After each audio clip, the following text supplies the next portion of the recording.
There is a place where sex, creed, and ethnicity do not harbor division. A place where everybody is military trained so that the police force becomes obsolete. A place where civilian females, instead of asking for permission, instead of waiting for outside help, have taken up arms against their aggressors, against those who intend to rape, enslave, and murder them. This is a place that's giving birth to its own freedom, in spite of the oppressive forces that surround it. This is a place of sincere revolution, and it's been happening for years, and it's happening right now. This is Rožáva. Rožáva is an active, historically unique socio-political experiment. It is a stateless democracy consisting of bottom-up, self-governing structures. It is a feat in cooperative anarchism. It is a true alternative to the embraced nation-state systems that do nothing but dominate and fail, mindlessly looping through history. Rožáva consists of 3 autonomous regions on the border of Turkey and Syria.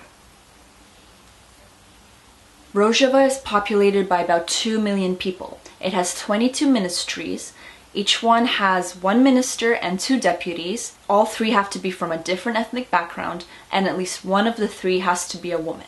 Every street has its own democratic assembly. They try to resolve all problems locally, otherwise it gets delegated up if no resolution can be found. Municipalities are completely autonomous, and they make their own decisions and have control of their own resources. It is the localities that make demands from the administration, and the police and military answer to the localities. In Rožáva, you can own any kind of weapon, and they do have a police force that you can join after 6 weeks of training, but ultimately their goal is to train every citizen so that the police force is eliminated.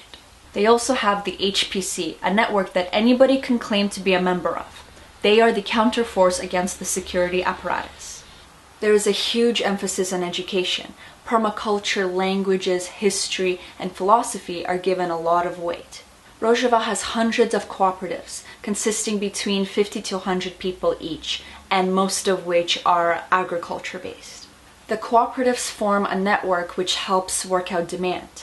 Their goal is to meet the needs of everyone so that they don't have to rely on money, but they are certainly not anti-money. The emphasis is on self-sufficiency and empowering all people. I'd actually love to see them try using Bitcoin because it would fit their decentralized model. I know some of you are probably getting socialist red flags right now, but keep in mind, no one is forced to be part of a cooperative, and some of the cooperatives actually compete against each other. A farmer is also allowed to just farm his own land and sell privately. People still have private property and they can own their own business. You can buy and sell houses and you register their deeds through local courts. Like I said, you can own land, and if you want to build something on your land, you just have to go to the local assembly and run it by your neighbors. It's all about mutual respect. Oh, one small final thing. There's absolutely no tax. Rožáva defends itself with DIY weaponry and anything they can get off the black market or scavenge from ISIS. It has diverse voluntary forces consisting of groups such as the YPG, the YPJ, and the PKK. Rožáva forces are currently the only boots on the ground fighting against ISIS, and they are incredibly heroic. They recently conducted a successful rescue mission, saving over 20,000 Yazidi people who were trapped and defenseless against ISIS in the Sinjar mountains. This all sounds amazing, and it is, but Rožáva is crippled. It is getting zero direct help from the West, from NATO, or from any neighboring countries who should all be unifying against ISIS. Worst of all, NATO member Turkey has actually assisted in the crippling of Rožáva through the denial of aid and through the enforcement of trade embargoes. Turkey has been oppressing the Kurdish people and their culture as far back as World War I.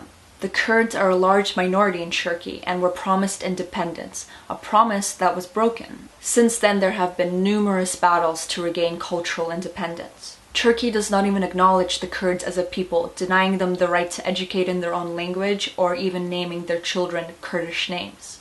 In short, there has been an ongoing ethnic elimination of the Kurds that continues to this day.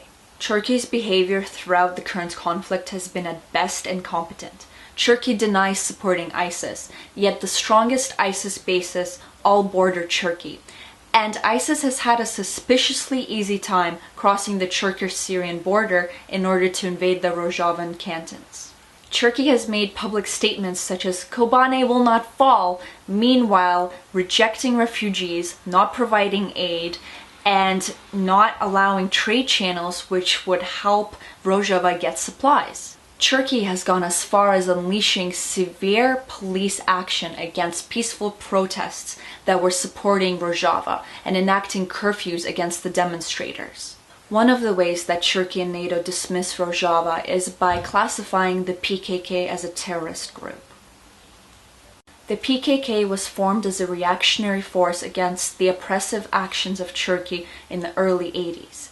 Both the Turkish military and the PKK wreaked havoc on the region, killing over 35,000 people, many of which were Kurdish villagers accused of being aligned with the PKK. The PKK leader Abdullah Öcalan now sits in jail. He has completely abandoned his Marxist dogma, now preaching peaceful solutions and hoping for an investigation into the war crimes committed by both Turkey and the PKK. He currently teaches democratic confederalism, which is a spin on Bookchin's communalism, and is still a thought leader for many of the PKK. It is difficult to deny that Öcalan is a divisive character, but he does not represent Rojava. We cannot look to the past or hypothesize the future. We must look at the current situation. Rojava is in extreme danger. Kobane has been demolished by ISIS. NATO member Turkey sees an autonomous Kurdistan as a personal threat. The Geneva II peace conference was supposed to bring a resolution to the Syrian conflict, but it left out the Kurds entirely. Rojava is the only place with boots on the ground against the forces of ISIS, and no one has shown support for these brave individuals. They just bomb away now and again. But what do we expect from the Western forces, which have crippled an entire region through their legal wars and economic assassinations? The West created ideal circumstances for the birth of oppressive forces, and now they have the worst of them all, the horror that is ISIS. Rojava is in a region of the world where if you are the wrong religion or the wrong gender, you are severely oppressed. Yet it has managed to sustain its people through self-organization, religious tolerance, and mutual respect between genders. I don't care if Rojava doesn't fit your idea of anarchism, communalism, or direct democracy. What matters is that it's a unique socio-political experiment and it's working. What matters is that Rojava is an ideal representation of the human spirit. What matters is that it's a real revolution. Its people are united, transcending deep-rooted cultural differences, and standing strong against all odds in the midst of war. This is not about independence for a specific ethnicity. This is about independence from outside power structures. This is rare.